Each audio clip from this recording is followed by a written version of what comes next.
বেলাল রাদিয়াল্লাহু আনহুর কথা, তাকে কিভাবে পিটানো হয়েছে আপনারা সবাই কম বেশি জানেন। আরবের জাস্ট গরমে যদি একটু ওমরা করেন তাহলেই বুঝতে পারবেন যে গরমটা কেমন হতে পারে। কয়েকদিন আমাদেরকে রাস্তায় নামাজ পড়তে হয়েছে, এত ভিড় ছিল, ওখানে সেজদা দেওয়ার মতো কোনো পরিবেশ থাকে না, এত এত মানে গরম। ওখানে দাঁড়িয়ে থাকলে আপনার পায়ে মনে ফোসকা পড়ে যাবে। ওখানে একটা মানুষকে সারাদিন শুইয়ে রাখা হলে উত্তপ্ত বালুর মধ্যে, উপরে যদি পাথর চাপা দেওয়া হয়, আর সে তখনও বলতে থাকছে আহাদুন আহাদ, আল্লাহ এক, আল্লাহ এক, তাহলে তার ইমানের জজবা চিন্তা করে। এই জীবন মহাকাব্য রচনা করেছে। এই জন্য বেলাল রাদিয়াল্লাহু আনহু সেই ব্যক্তি যিনি মক্কা বিজয়ের পরে কাবা ঘরের ছাদে উঠে আজান দিয়েছেন। সুবহানাল্লাহ, চিন্তা করা যায়। তিনি সেই ব্যক্তি যার কথা নবী সাল্লাল্লাহু আলাইহি ওয়াসাল্লাম যখন আলোচনা করতেন তখন বলতেন যে বেলাল, যখনই আল্লাহ আমাকে জান্নাত দেখান তখন তোমার পায়ের আওয়াজ আমি আগে আগে শুনতে পারি। তুমি কি এমন আমল করো? তিনি বলছেন, আমি তো এক্সট্রা এমন কোনো আমল করি না, তবে যখনই আমার অজু ছুটে যায় তখন আমি আবার অজু করি এবং সেই অজু দিয়ে আমি 2 রাকাত নামাজ পড়ি, তাহিয়াতুল অজু। এটা আমরা আমল করার চেষ্টা করবো। আল্লাহ পাক আমাকে তৌফিক দান করেন, আপনাদেরকে তৌফিক দান করেন। উহুদ যুদ্ধ চলছে, শুরু হবে যুদ্ধ, সবাই শুনছে। ঠিক সেই সময় একজন সাহাবী হানজালা রাদিয়াল্লাহু আনহু সদ্য বিয়ে করেছেন, বাসর করেছেন গত রাতে, ফরজ গোসল করার সময় পান নাই, যুদ্ধের ডাক এসেছে, চলে গেছে এবং যুদ্ধ করতে করতে তিনি শহীদ হয়েছেন। যুদ্ধের পরে তার লাশটাকে দেখা গেল যে সেই লাশটা মাটি থেকে শূন্যে ভেসে আছে এবং লাশ থেকে পানি ঝরে পড়তেছে। নবীজি বললেন যে সাল্লাল্লাহু আলাইহি ওয়াসাল্লাম যে ফেরেশতারা তাকে গোসল দিচ্ছে। এটাও মহাকাব্য, এগুলো মহাকাব্য, রচনা করে যাওয়া মহাকাব্য। তো হানজালা রাদিয়াল্লাহু আনহুর এই ঘটনাটা আপনারা পড়বেন। এরপরে অনেক আছে, আমি বলতে থাকলে অনেক সময় চলে যাবে। হামজা রাদিয়াল্লাহু আনহু নাম শুনেছেন?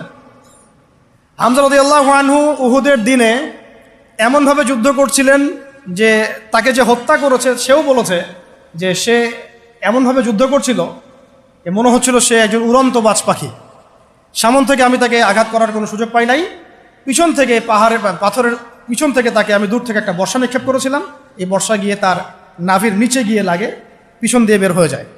কিন্তু এই অবস্থাতেও তিনি তরোয়াল নিয়ে আমার দিকে তেড়ে আসতেছিলেন আমাকে মারার জন্য, কিন্তু তিনি পেরে ওঠেন নাই, পড়ে গেছে।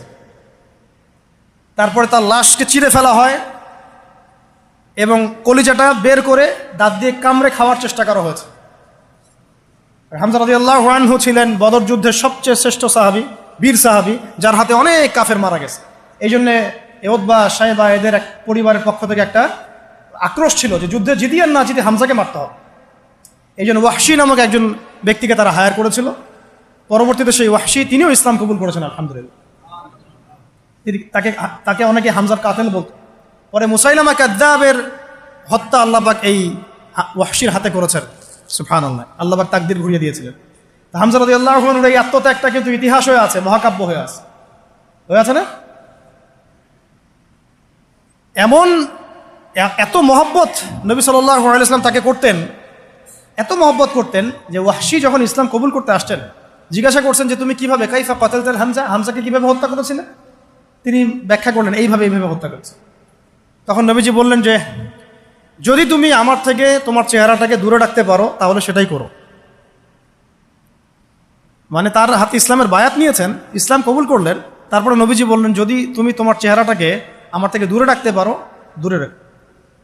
আর আমরা তো বিগত 20-30 বছরের মানে অগণিত জুলুমকে জাতীয় ক্ষমা ঘোষণা করতে চাচ্ছি। হ্যাঁ, ভাবখানা এমন যে আমি মক্কা বিজয় করছি।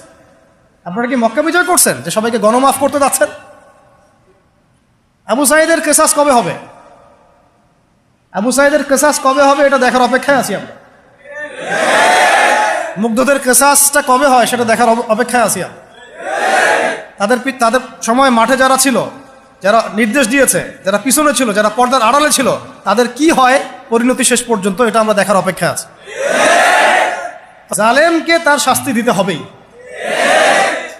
আইনের একদম সুশাসন নিশ্চিত করতে হবে।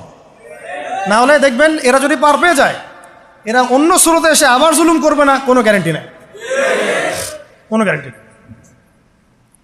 আপনাদেরকে একটা কথা বলে রাখি, বদর যুদ্ধের সময় 70 জন বন্দী হয়েছিল, মনে আছে? এই বন্দীদের ব্যাপারে কি করা হবে মাশওয়ারা হচ্ছে। অনেকের অনেক মত, এখানে উমর ইবনুল খাত্তাবের একটা মত ছিল, নাম তো শুনেছেন। উমর রাদিয়াল্লাহু আনহুর মত হচ্ছে, ইয়া রাসূলুল্লাহ, সবগুলাকে হত্যা করতে হবে। কেন? আল্লাহ পাক বলেছেন নূহ আলাইহিস সালামের কণ্ঠে, রব্বি লা তাযার আলাল আরদি মিনাল কাফিরিনা দাইয়ারা ইন্নাকা ইন তাযারহুম ইউদিল্লু ইবাদাক ওয়া লা ইয়ালিদু ইল্লা ফাজিরুন কাফারা। আল্লাহ, তুমি এই জমিনের মধ্যে, নূহ আলাইহিস সালাম এই দোয়াটা করেছিলেন, আল্লাহ তুমি এই জমিনের মধ্যে একটা কাফেরকে অবশিষ্ট রেখো না। এটা ওই সময়কার কথা বলছে, যখন মহাপ্লাবন আসবে তার আগের কথা। তিনি 950 বছর দাওয়াত দিয়েছিলেন। দাওয়াত দিয়ে যখন এই অবস্থা, 40 জন মানুষ ইসলাম কবুল করছে আর কি, তখন তিনি এই দোয়াটা করতে বাধ্য হয়েছে এবং আল্লাহ পাক সেই দোয়া কবুলও করেছিলেন, সবাইকে সমূলে ধ্বংস করেছিলেন। তো উমর রাদিয়াল্লাহু আনহু বলছিলেন, ইয়া রাসূলুল্লাহ, বদরের এই বন্দীদের ব্যাপারে আমার মাশওয়ারা হচ্ছে এটা, মুক্তিপণের দরকার নাই, হ্যাঁ, ওদেরকে অন্য কোনো দিকে ফোকাস করার দরকার নাই, এদের সবগুলোকে গর্দান নামায় দেন, শেষ, খালাস। এরা যদি থাকে পরে আপনার বিরুদ্ধে আবার ষড়যন্ত্র করবে। তো শেষমেশ তার রায়টা কিন্তু কবুল করা হয় নাই, বরং রক্তপণ এবং মুক্তিপণ নেওয়া হয়েছে এবং আরও অনেক পদ্ধতি অবলম্বন করা হয়েছে। কিন্তু সূরা আনফালে আল্লাহ রাব্বুল আলামিন উমর রাদিয়াল্লাহু আনহুর এই মতটার প্রশংসা করেছেন, পড়ে দেখেন আপনি। তাই খুব বেশি ভালো হইতে চান না আপনারা, এত বেশি ভালো হওয়ার দরকার, হ্যাঁ, মামা চাচা খালু ধরে ধরে এভাবে পার করে দিয়েন না। ও পার পেয়ে গেলে পরের বার আপনাকে পার করবে না, আপনারা ভুল করতেছেন। যাদের হাতে এরকম 100-200 ক্রস ফায়ারের রক্ত লেগে আছে, এদেরকে যদি আপনি মাফ করে দেন, তাহলে আপনার চেয়ে বড় আহাম্মক বোকার পৃথিবীতে কেউ নাই। কি বলেন এগুলো? ইসলামের বিধান হচ্ছে একজন মানুষকে যদি কেউ হত্যা করে অন্যায়ভাবে, তাকেও শাস্তির আওতায় এনে মৃত্যুদণ্ড কার্যকর করতে হবে। আর যাদের হাতে এরকম 10টা 20টা 30টা করে ক্রস ফায়ারের রক্ত লেগে আছে, আপনি ওদেরকে মাফ করে দিবেন? এত বেশি ভালো হইতে ইসলাম শিখায়নি তো আমাদের। এগুলো তো ভালো না, এগুলো বোকামি। এগুলো কি?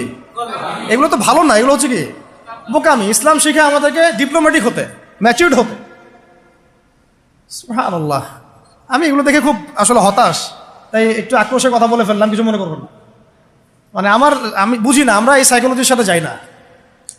একজন ব্যক্তি যদি 10টা মানুষকে এভাবে নির্মমভাবে খুন করতে পারে, জবাই করে দিতে পারে, আপনারা তো জানেন না বিষয়গুলো। মানে একটা রুমে গিয়ে একদম বেদর পিঠে একজনকে হাত পা ভেঙে দিয়ে পরে পাশের রুমে এসে ভিডিও গেমস খেলতেছে, পাবজি ভিডিও গেমস খেলতেছে। এই মানুষগুলোকে আপনি যদি মাফ করে দেন, তাহলে তো আসলেই বলবো যে আপনার চেয়ে বড় আহাম্মক আর গর্ধপ আর কি বলবো, কি শব্দ ইউজ করবো, আপনার চেয়ে মানে জাতীয় প্রতারক আর কেউ নাই। আপনাদের মানে যদি এরকম কেউ করেন, তাহলে জাতির রিপ্রেজেন্টেটিভ হওয়ার যোগ্যতাই নেই আপনাদের। আমার কথা মাইন্ড করেন না, আমি খোলামেলা কথা বলে দিলাম।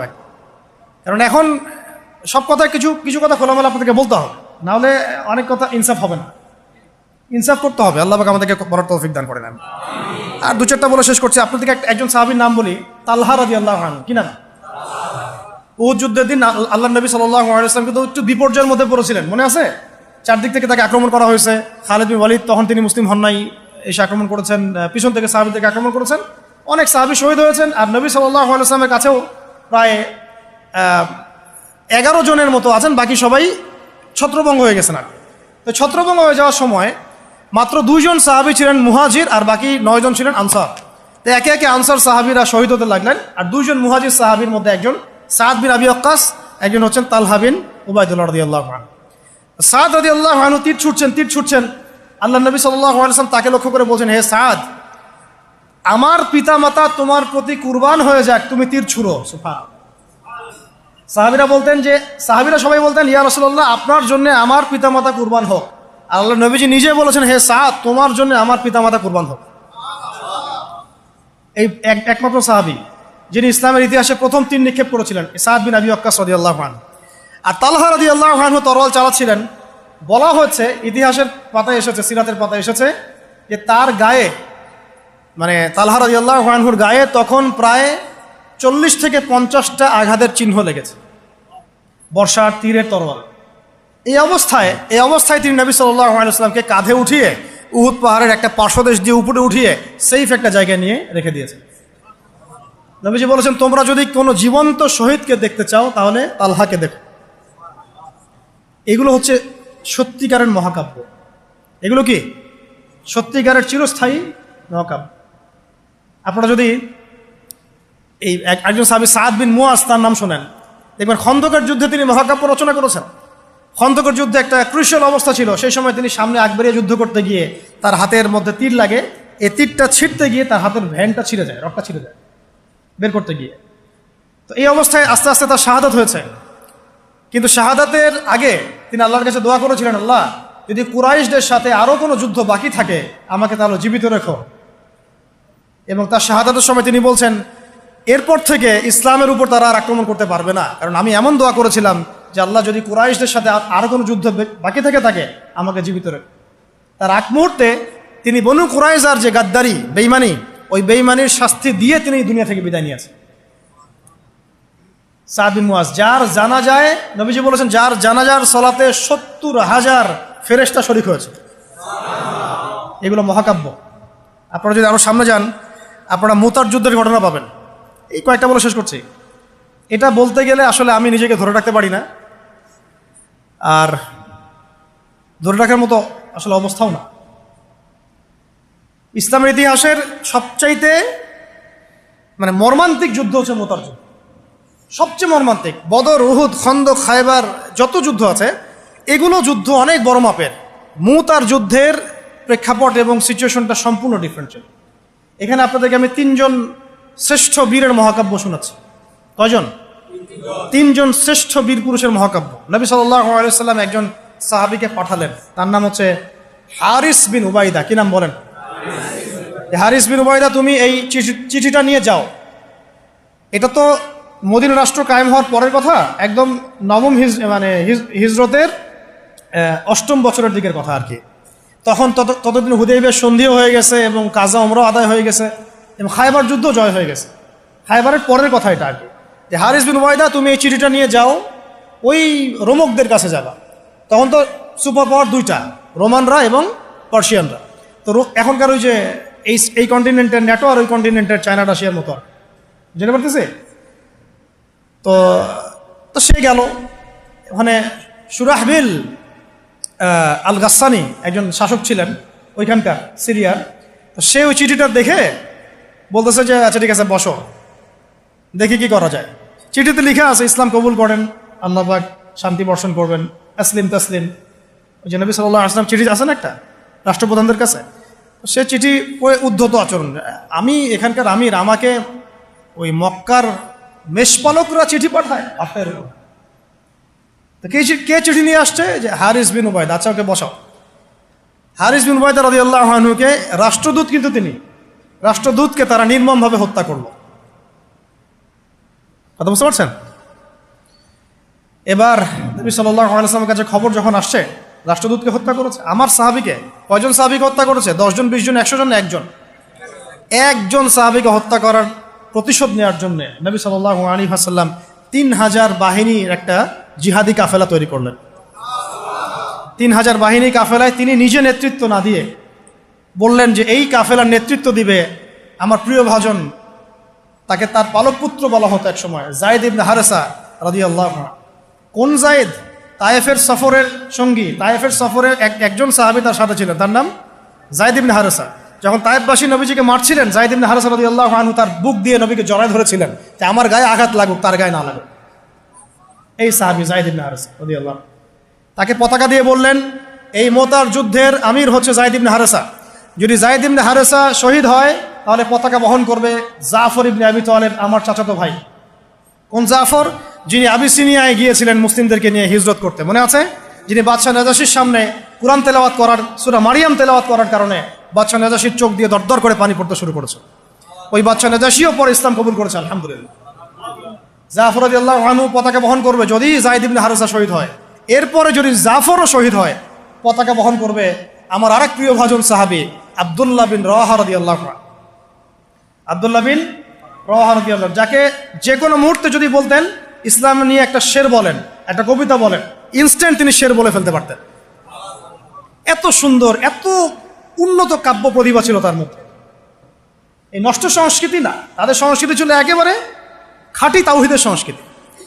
এমনকি কাবা তাওয়াফ করছেন তিনি, তখন কাবা তাওয়াফ করছেন বিদায় কাজা উমরা আদায় করার সময় নবীর সামনে সামনে তিনি ঘুরছেন এবং আবৃত্তি করছিলেন একটা কবিতা কাফেরদেরকে আঘাত করার জন্য। এই কাফেররা দেখো, তোমরা যাকে বের করে দিয়েছিলে তিনি আজকে সসম্মানে এখানে ঘুরতেছে। ওমর রাদিয়াল্লাহু আনহু বলছিলেন যে কাবা তাওয়াফ করার সময় তুমি এগুলো বলছো? নবীজি বললেন ওকে ছেড়ে দাও, সে এমন এমন বাক্য তিলাওয়াত করতেছে, মানে এমন বাক্য সে চয়ন করেছে যেগুলো কাফেরের অন্তরে বর্ষার চাইতেও বেশি বিদ্ধ হচ্ছে, তাকে বলতে দাও। এই হলো আব্দুল্লাহ বিন রাওয়াহা রাদিয়াল্লাহু আনহু, নবীজির অত্যন্ত প্রিয় ভাজন সাহাবী। আব্দুল্লাহ বিন রাওয়াহা যদি শহীদ হয় তাহলে তোমরা তোমাদের মধ্য থেকে একজনকে আমির নিযুক্ত করে নিও। সাহাবীরা বুঝে ফেললেন এই সফরে আমরা তিনজনই শহীদ হতে যাচ্ছি, কারণ একটা সফরে কখনো তিনজন আমিরের প্রয়োজন হয় না, হয় না। এবার তারা গেলেন, তারা কখনো আশাও করেন নাই ওখানে যা দেখবেন। ওখানে গিয়ে দেখলেন যে 1,00,000 রোমান সৈন্য সামনে এসে দাঁড়িয়েছে। কত লক্ষ? এবং একেবারে ফুল প্রশিক্ষিত, একদম ফুল আর্মড ফোর্সড। আর এর সাথে তাদের সাহায্যকারী দলেও আছে আরো 1,00,000 সৈন্য। মোট কয় লক্ষ? এদিকে কতজন? যুদ্ধ হওয়া সম্ভব? আসলে কি সম্ভব? সম্ভব না। এই যুদ্ধ কিন্তু সম্ভব না। আমরা তো আগে সংখ্যা গরিষ্ঠ হওয়ার কথা চিন্তা করি। কোন যুদ্ধে ইসলাম সংখ্যা গরিষ্ঠতা দিয়ে জিতে নাই। ইসলাম জিতেছে ঈমানের বদৌলতে, শুধু ঈমানের বদৌলতে। আমরা সংখ্যা দিয়ে কখনো বিজয় লাভ করতে পারি নাই। এখন এবার সাহাবীরা মাশওয়ারা করতেছেন রাত্রেবেলা, আমরা কি করব? কালকে যুদ্ধ করব, নাকি মদিনায় ফিরে যাব, নাকি রাসূলকে খবর পাঠাবো, নাকি কোনো বিকল্প ফোর্স নিয়ে আসার ব্যবস্থা করব, কি করব? তখন সাহাবী, ওই যে বললাম আব্দুল্লাহ বিন রাওয়াহা রাদিয়াল্লাহু আনহু দাঁড়ালেন। তরুণ সাহাবী, আপনাদের কি বলতেছে? তরুণ সাহাবী দাঁড়িয়ে বলছেন যে হে আমার ভাইয়েরা, আমরা এখানে কি জন্য এসেছি? হয় আমরা এই যুদ্ধ করব, শহীদ হব, না হলে আমরা গাজী হব। আর আপনারা যে বিষয়টাকে ভয় করছেন আসলে কিন্তু আমরা সেটা পাওয়ার জন্যই এসেছি, তার নাম শাহাদাত। আপনারা যেটাকে ভয় করছেন যে আমরা এখানে গেলে মারা যাব, ওটার জন্যই তো আমরা এত দূরে এসেছি। আমরা গাজী হই অথবা শহীদই হই, আমাদের জন্য আজর আল্লাহর কাছে লিখা থাকে। তো তার এই মানে এমন ঈমানদীপ্ত ছিল ভাষণটা, আমি তো ওটা বলতে পারলাম না, আরবিতে তিনি বলেছেন। এতে মানে উৎফুল্ল হয়ে বা ইন্সপায়ার্ড হয়ে সাহাবীরা আর দ্বিতীয়বার ভাবলেন না, ঠিক আছে কালকে যুদ্ধ হবে। এবার পরের দিন যুদ্ধ শুরু হল। এটা কি সম্ভব যুদ্ধ?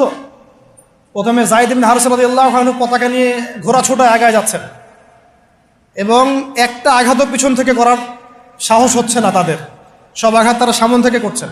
এক পর্যায়ে যায়েদ রাদিয়াল্লাহু আনহুর এই মানে গায়ের মধ্যে তারা বর্ষা নিক্ষেপ করে। বর্ষা তো আগেকার বড় বড় বল্লম বর্ষা ছিল, এবং একটা বর্ষা তার গায়ে যখন লাগে তিনি পড়ে যান, এবং এই অবস্থা আস্তে আস্তে তার শাহাদাত হয়। পতাকা পড়তে দেন নাই, পতাকা নিয়ে নিয়েছেন জাফর ইবনে আবি তালিব রাদিয়াল্লাহু আনহু হাতে, এবং জাফর রাদিয়াল্লাহু আনহু যুদ্ধ করতে থাকেন, এত বীর বিক্রমে যুদ্ধ করতে থাকেন যে এক পর্যায়ে তিনি তার নিজের কালো এবং লাল ডোরাকাটা ঘোড়া ছিল, সেই ঘোড়ার পা নিজেই কেটে ফেলেন, যে আমার যেন পালিয়ে যাওয়ার মন না ওঠে কখন ঘোড়া, তারা যেন আমার ঘোড়া ইউজ করতে না পারে। সাহাবীরা বলছেন তার শাহাদাতের পরে তার বডির মধ্যে আমরা এরকম 50টা থেকে 60টা এরকম আঘাতের দাগ দেখেছি। একটাও দেহের পিছনে ছিল না, সব সামনে ছিল। যুদ্ধ করতে করতে এক পর্যায়ে তার ডান হাতটা কেটে পড়ে যায়। এরপরে তিনি বাম হাতে পতাকা উঠায় নেন, কাফেররা বাম হাতটাও কেটে ফেলে। এরপরে তিনি বুকের সাথে পতাকাটাকে এইভাবে জড়িয়ে রাখেন, বুকের সাথে পতাকাটাকে এইভাবে জড়িয়ে রাখেন, পতাকা পড়তে দেন নাই। একজন রোমান সৈন্য তাকে আঘাত করে এবং তার দেহটা দ্বিখণ্ডিত হল। এই খবর নবী সাল্লাল্লাহু আলাইহি ওয়াসাল্লাম ওই মদিনায় বসে বসেই পাচ্ছিলেন। তিনি বললেন এইমাত্র যায়েদ শহীদ হলো, এইমাত্র জাফর শহীদ হলো। একটু তিনি কান্নার ভাব চলে আসলো। একটু পরে নবীজি হেসে দিলেন। সাহাবীরা বলছেন আপনি হাসছেন কেন ইয়া রাসূলুল্লাহ? তিনি বলছেন যে জাফর এর ডান হাত প্রথমে কেটে গেছে, তারপর বাম হাত কেটে গেছে। আল্লাহ রাব্বুল আলামিন তাকে এই দুইটা কাটা হাতের বিনিময়ে জান্নাতে দুইটা বড় বড় পাখা দিয়েছে। এইটা দিয়ে তিনি জান্নাতে ঘুরে বেড়াচ্ছেন আর ফল খাচ্ছেন। তার নাম হয়ে গেল জাফর আত-তাইয়ার, জাফর আত-তাইয়ার, পাখাওয়ালা। এরপরে পতাকা হাতে নিলেন সেই আব্দুল্লাহ বিন রাওয়াহা রাদিয়াল্লাহু আনহু। তিনিও তো বীর বিক্রমে যুদ্ধ করতে লাগলেন। এক পর্যায়ে তিনি একটু কান্না করেছিলেন। সাহাবীরা বলছেন আপনি কি ভয় কান্না করতেছেন? জি না, আমি ভয় কান্না করছি না, বরং কোরআনের একটা আয়াত আমার মাথায় আসছে বলে আমি কান্না করছি। সে আয়াতটা ছিল সূরা মারিয়ামের মধ্যে, ওয়াইম মিনকুম ইল্লা ওয়ারিদুহা কানা আলা রাব্বিকা হাতমান মাকদিয়া, একটা আয়াত আছে কোরআনে সূরা মারইয়াম। এটা হচ্ছে আপনার রবের একেবারে একটা চিরনির্ধারিত একটা বিষয় যে তোমাদের সবাইকে, আবার বলছি, ওয়া ইম মিনকুম ইল্লা ওয়ারিদুহা কানা আলা রাব্বিকা হাতমান মাকদিয়া, মানে তোমাদের সবাইকেই আবশ্যিকভাবে, ম্যান্ডেটরিভাবে এই জান্নাত জাহান্নামের উপর অবস্থিত এই পুলসিরাত পার হতেই হবে। এটা তোমার রবের একটা প্রাচীন একটা মানে স্টেটমেন্ট, এটা তোমাকে করতেই হবে, সবাইকে করতে হবে। এই আয়াতটা মনে হয়ে আমার কান্না আসতেছে। একজন তাকে একটা হাড্ডিওয়ালা গোশত এনে দিয়েছিল, তিনি সেই গোশতটা খাওয়ার জন্যে চেষ্টা করছিলেন, পরে একটা কামড় দিয়ে ফেলে দিয়েছেন। তারপরে তিনি ছুটলেন যুদ্ধ করার জন্যে, এবং ওই সময় একটা কবিতা আবৃত্তি করেছেন, হে আমার মন, তোমার নফস হয়তো চাচ্ছে, তুমি হয়তো চাচ্ছ এখান থেকে পালিয়ে যাওয়ার জন্যে, জেনে রাখো সামনে তুমি যা দেখছো এর পিছনেই আছে জান্নাত। শেষমেশ কি জীবন দেখেন, কি ব্যক্তিত্ব, কি ক্যারেক্টার, কেমন গায়রত, কেমন ইজ্জত, কেমন সম্মান, কি জীবন। এরপরে তিনিও শহীদ হলেন, পতাকা হাতে তুলে নিলেন আল্লাহর বীর খালেদ বিন ওয়ালিদ রাদিয়াল্লাহু, তাকে পতাকা দেওয়া। তিনি কিন্তু নতুন মুসলিম হয়েছেন। উহুদের যুদ্ধের যে ক্রাইসিস, এটা কিন্তু তার হাতে। কাজা ওমরা আদায় করতে গিয়ে নবীজি চিঠি লিখে দিয়েছেন, ছোট্ট করে একজনের দ্বারা লিখিয়েছেন যে খালিদকে চিঠিটা পৌঁছে দিও। ওখানে লেখা আছে, খালিদ তুমি যদি কাফেরদের পক্ষ অবলম্বন না করে মুসলিমদের পক্ষ নিতা কতই না ভালো। ঠিক আছে, এই একটা লেখা, একটা চিঠি খালিদ রাদিয়াল্লাহু আনহু একবারে কলিজাটা কাঁপায় ফেলছে। তিনি মক্কা থেকে মদিনায় গিয়ে নিজে ইসলাম কবুল করে আসছেন, এবং নবী সাল্লাল্লাহু আলাইহি ওয়াসাল্লাম তাকে কিন্তু আন্ডারস্টিমেট করেন নাই। তার হাতে উল্টা তরোয়াল উঠাই দিয়ে বলছেন যে আজকে থেকে এই তরোয়াল তোমার, এবং তোমার নাম হচ্ছে সাইফুল্লাহ, তুমি আল্লাহর তরবারি। এরপর থেকে তিনি প্রায় 80-90টা যুদ্ধ করেছেন, সবগুলোতে জয়লাভ করেছেন। ওই খালিদ রাদিয়াল্লাহু আনহু পতাকা তুলে নেন মোতার যুদ্ধে। তারপরে সিরাতের মধ্যে আসছে, তিনি বলছেন নিজের ভাষায় যে ওই দিন আমার হাতে 9টা তরোয়াল ভেঙে গেছে। যুদ্ধ করতে করতে করতে করতে ওই দিন আমার হাতে 9টা তরোয়াল ভেঙে গেছে। তিনি ছিলেন যুদ্ধ কৌশলে অত্যন্ত পারদর্শী, হুটে হাটে কোনো কাজ করতেন, অনেক পারদর্শী। তিনি ডানের সৈন্যকে বামে নিয়ে আসছেন, বামেরটাকে ডানে নিয়ে গেছেন, সামনেটাকে পিছনে নিয়ে আসছেন, পিছনেটাকে সামনে নিয়েছেন। বর্ষা যারা ছিল তাদেরকে পিছনে নিয়ে আসছেন, তীরন্দাজদেরকে সামনে দিয়েছেন, মানে ওদেরকে ভেবাচাকা খাওয়াই দিয়েছেন যে ওরা মনে করতেছে এরা মনে হয় অনেক, হ্যাঁ এরা মনে হয় আরো বিকল্প ফোর্স নিয়ে আসছে মনে হয়। তো ওরা আস্তে আস্তে পিছনের দিকে যাওয়া শুরু করতেছে, আর এদিকে মুসলিমরা একটু একটু করে সেফ জোনে আসার চেষ্টা করতেছে পিছনের দিকে। ওরা ভাবতেছে পিছনের সামনে যদি আগাই হয়তো পিছন থেকে ওরা আরো সৈন্য নিয়ে আসছে, আমাদেরকে আক্রমণ করে। এই আল্লাহ পাক ভয় চাপাই দিলেন, এরা পালায় চলে গেল। 3000 সৈন্য নিয়ে 2 লক্ষ সৈন্যকে পরাজিত করা হয়েছে। খালিদ রাদিয়াল্লাহু আনহু বললেন আমার হাতে সেই দিন 9টা তরোয়াল ভেঙেছে, আর শেষমেশ ছোট্ট একটা ইয়েমেনি চাকু দিয়ে আমি যুদ্ধ করেছি। তাহলে চিন্তা করেন কত কাফের মারা গেছে। আর মুসলিমদের মধ্যে মাত্র 12 জন সাহাবী শহীদ হয়েছে, মাত্র 12 জনকে তারা মারতে পারছে, বাকিদেরকে মারতে পারেনি। এইগুলো হচ্ছে মহাকাব্য, জাজল্যমান মহাকাব্য, যেগুলো আমাদের এই প্রজন্মকে জানানো উচিত এবং আপনাদের মাথায় থাকা উচিত। প্রত্যেকটা সংগ্রাম, প্রত্যেকটা বিপ্লব, প্রত্যেকটা অভ্যুত্থানের পিছনে যেন থাকে আল্লাহর সন্তুষ্টি, আল্লাহর দিন কায়েমের চেষ্টা, আল্লাহর দিনের খেদমতের চেষ্টা এবং ইনসাফ প্রতিষ্ঠার চেষ্টা, এবং জালেমের বিরুদ্ধে আমাদের অবস্থান সবসময় সত্য থাকবে ইনশাআল্লাহ। এরকম অনেক ঘটনা আছে, আমি আজকে আর বলার সুযোগ পেলাম না। ইনশাআল্লাহ আরও একদিন আল্লাহ যদি তৌফিক দেন ইনশাআল্লাহ তাআলা আমি আপনাদের সাথে আবার এগুলো নিয়ে সেশন করবো ইনশাআল্লাহ।